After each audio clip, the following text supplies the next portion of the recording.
Spring is ending soon, which means that we're coming into one of my favorite and least favorite seasons, summer. There are plenty of things I don't like about summer, specifically the unbearable heat. But there are some things that make the unbearable heat a lot better, and that would be reading outside, in the sun, by a pool, by a beach, on a picnic. So I'm going to give you 10 books that are the ultimate summer reads. Atonement is our first. This is a classic, and I believe a book that sets the mood for a summer's day perfectly. This book embodies a blistering summer day on a rural estate where while you're reading, you can almost feel the sweat. We see life through the eyes of our main character, Brioni, who is a young girl that makes a simple mistake that alters the life of everyone around her forever. As the book goes on, there is just this summer day buzzing in the background. And if you're from Texas or anywhere that gets nice and hot during the summer, you know what I'm talking about, that like buzzing background noise. The literal and metaphorical sun beats down on these characters and on the consequences of Brioni's mistake. If you're in the mood for a book with a bit of mystery, profound emotional depth, and beautiful slow burning tension, then Atonement is just the novel to read. The Virgin Suicides. This doesn't so much take place in a hot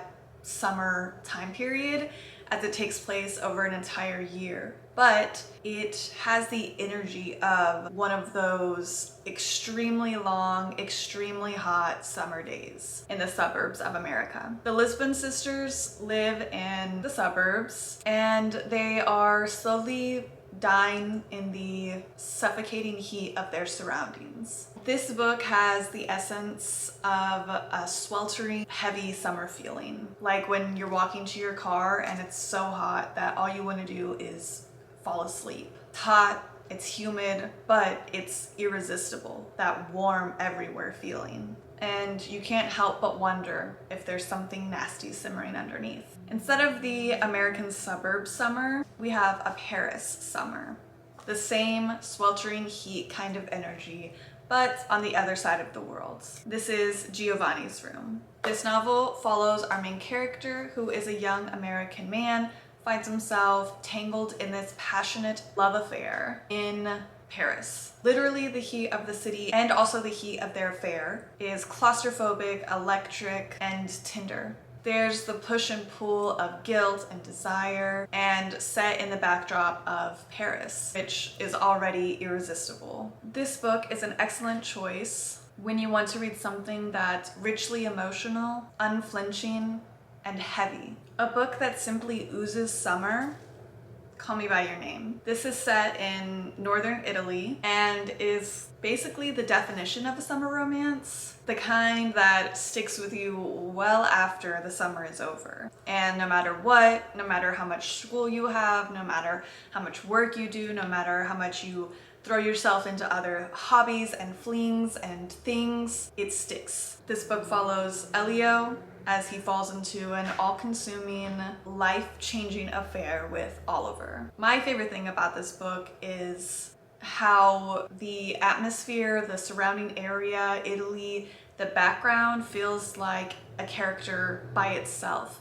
It's so important to the things that are going on in the story. Everything is heightened in this book. The passion, the lust, the heartbreak, the heat. It's the perfect sunbathing book for me. If you're looking for something that's sensual and emotionally raw and as unforgettable as a hot summer day, then this is the book for you. The Great Gatsby. This is the novel in terms of excess, illusion, and the weight of dreams that we can never actually live. It's based in the roaring 20s and is just filled with glamour and secrets and this stifling tension. It kind of makes me think of a summer night, like a party at night out on the beach or just anywhere where it's cool only when the breeze hits you and you're slightly sticky with a little bit of sweat, and that breeze just feels so good and refreshing and makes you calm down and really appreciate the life that you're living and the moment you're in.